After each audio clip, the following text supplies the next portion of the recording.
Est-ce que le désamour qu'il y a aujourd'hui entre les Français et leur classe politique vient aussi parfois du manque de culture de ce même personnel politique? Toute nation a le gouvernement. Quel mérite, disait Joseph de Maistre. Est-ce qu'il y a un problème, au fond, de culture? Bon, j'ai fait de la politique pendant si longtemps. Chaque fois, on disait qu'il y avait un désamour. Quand j'ai été élu, je me rappelle, on a eu plus de 80% de participation. Alors, c'était peut-être un désamour, c'était un désamour avec beaucoup de monde. Moi, j'ai de l'admiration pour les gens qui font de la politique, y compris ceux qui n'ont pas mes idées. Parce que c'est courageux de s'exposer. Il y en a tellement qui ne s'exposent pas. Bon, sur vos chaînes, je ne critique pas, mais les spécialistes de tout, qui testent la chaleur de l'eau, qui viennent dire leur vérité et qui ne se mettent jamais en danger. Politique, ils se mettent en danger. Je pense d'ailleurs aussi aux syndicalistes. Moi, je respecte les gens qui s'engagent et je me suis tellement engagé dans ma vie. Non, je ne pense pas que le désamour soit contre les personnes.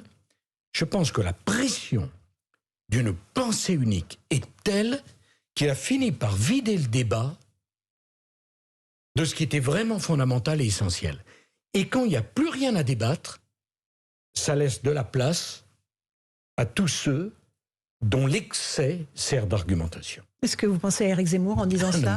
Non mais pour moi... Qui s'appuie beaucoup sur l'histoire, sur le patrimoine culturel français. Mais pour moi, il n'est pas la cause du vide. Il est le symptôme. Il est le symptôme.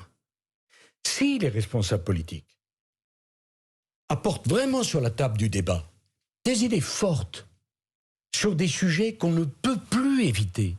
Prenez l'affaire de l'immigration. Je vais vous dire une chose que je pense profondément. La crise migratoire n'a pas commencé. Elle n'a pas commencé. Puisque l'Afrique va passer d'1,2 milliard d'habitants à 2,5 milliards. Si, dès que quelqu'un pose ça sur la table, on parle, il est catalogué d'extrémistes de droite, de fascistes, que je sais encore, circuler, il n'y a rien à voir. C'est atterrant.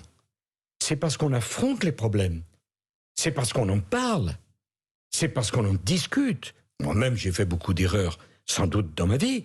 Mais quand je parlais de sécurité, quand j'allais en banlieue, et je parlais de la racaille, je parlais aux gens qui étaient là-bas. Et le vide permet aux excès et aux extrêmes de prendre toute la place. Et donc, il ne faut pas s'attaquer aux excès et aux extrêmes.